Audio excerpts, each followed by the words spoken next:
Along with uncontrollable sugars, are you increasing weight, especially belly fat? Researchers say that high insulin levels tells your body to gain weight around belly and you become more apple-shaped over time. Wondering what you should be doing to get them in control? Stay throughout this video to literally learn how to serve food, how to control your sugars immediately, and other habits that help in weight loss and sugar control. Welcome to this series where I'll be sharing a hypothetical story of a housewife, why she couldn't control her blood sugars, and what advice her dietitian gave her to bring about positive results. In the previous video, I spoke about why a housewife, Mrs. A, could not control her blood sugar. If you haven't watched that video, then make sure you watch it before you start watching this video, since it's the continuation of the story. Now I'm going to take you through a counseling session between Mrs. A and her dietitian, Mrs. D. In the dietitian's room, Mrs. A explains all about her medications, family history, relationship with food, and lifestyle habits. Then the dietitian, Mrs. D, asks some more questions in detail to understand a little more about hers and her family's food habits. Like, what are the types of diet you followed until now? How many dietitians have you consulted? And why couldn't you follow the diet plans?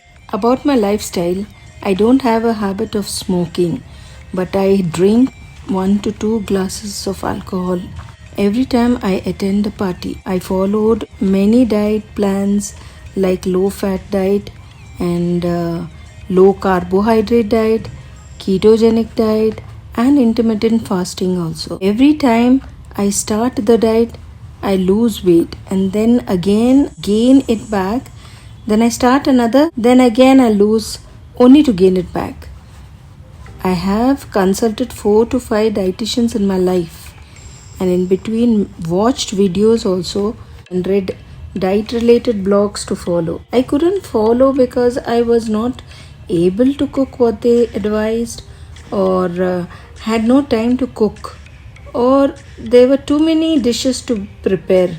Sometimes I felt they did not listen to me or did not understand my food habits and eating.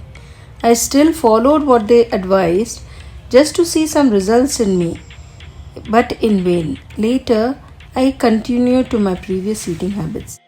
Mrs. A, based on your lifestyle and diet habits, I've come to understand that you have been finding it difficult to take care of your eating habits and lifestyle. Since you're extremely busy taking care of your children and husband, I understand that you haven't really thought of the possible consequences to your health, and this recent scare has shown you that it's time. Yes, it's been an eye-opener, and I'm curious to learn where I'm going wrong and how to improve my health.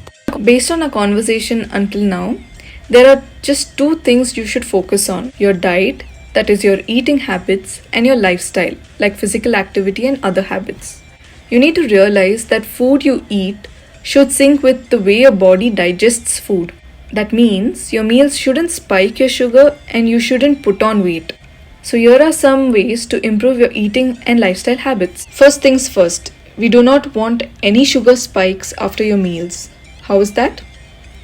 Homemade foods should include foods lower in carbohydrates, or eating carbohydrate-rich foods in less quantity, higher in protein, healthy fat to prevent your sugars from spiking. Also, fiber takes time to digest and helps in slowing digestion, which in turn helps in slowing the release of sugars. So, add those vegetables in almost all of your meals. To explain this, I will demonstrate how to serve food for 3 meals.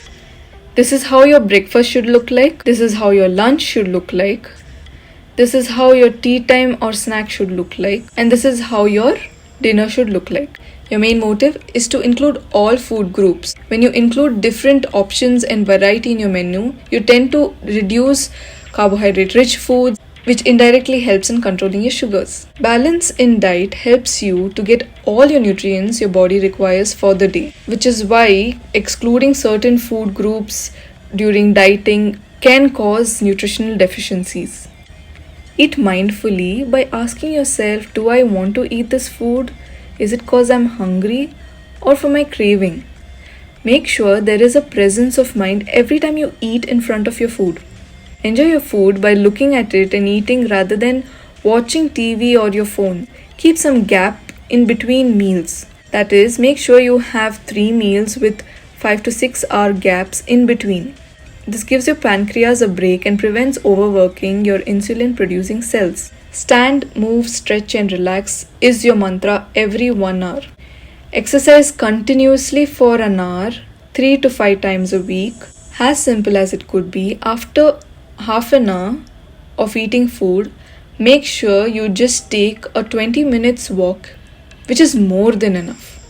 This is the best way to prevent a spike in your blood sugars and control your blood sugars throughout the day. Let me ask you a question. Is there a lot of stress? Then you should choose to squat or breathe. Why? Stress can spike blood sugars because your body releases stress hormones. The best way to make use of those sugars is to move or squat and breathe. In real life, it looks like this. If there are constant meetings or an interview, it can cause your stress hormones to raise. So it's best to do few squats or breathe through that stressful situation and then use that nervousness or fear to be more productive. Have you felt that you are extremely hungry but you drink water and then you realize that you're not hungry anymore? This is because thirst can make you feel hungry. Instead of snacking, make sure you drink enough water and liquids, especially in between your meals. It helps preventing snacking and dehydration. It's best to avoid alcohol to see results in your sugar control, weight loss, and overall health. Your weight has been gaining over these years, which can increase insulin resistance. And the solution is losing weight by exercise and calorie deficit diet, which will indirectly help in lowering your blood sugars. Make sure you check this video to learn the secret of losing weight. To conclude, the first point being preventing sugar spikes.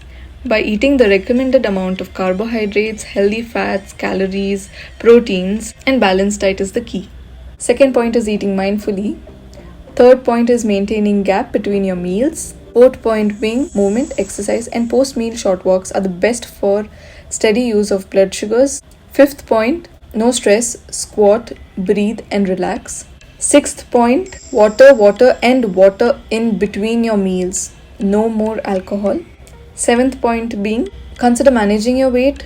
Weight loss is considered one of the best treatment methods for diabetes. Do you have any queries, Mrs. A? Not as of now. Thank you so much for the detailed explanation and advice. I will start following these habits immediately and I will get back to you if I face any difficulty. Mrs. A learned how she could make changes in her diet and lifestyle, and this counseling session was an eye-opener. The goal of this video is to make you understand how to get your sugars under control, which will help you feel better immediately. If continued for a longer period of time, it can prevent the progression of diabetes, Alzheimer's, or even damage to other organs.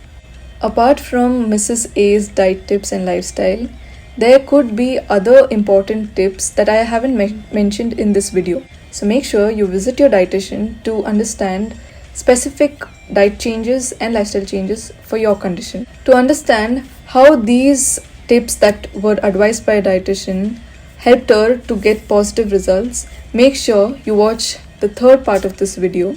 If you benefited from the advice from this video, make sure you like the video, subscribe to my channel, hit the notification button for the latest videos.